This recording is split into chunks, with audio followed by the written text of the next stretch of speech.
کہہ دو کہ اے یہود، اگر تم کو یہ دعویٰ ہو کہ تم ہی خدا کے دوست ہو اور لوگ نہیں، تو اگر تم سچے ہو تو ذرا موت کی آرزو تو کرو، اور یہ ان اعمال کے سبب جو کر چکے ہیں ہرگز اس کی آرزو نہیں کریں گے، اور خدا ظالموں سے خوب واقف ہے۔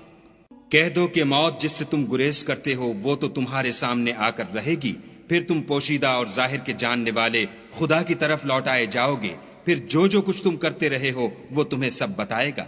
مومنوں، جب جمعے کے دن نماز کے لیے اذان دی جائے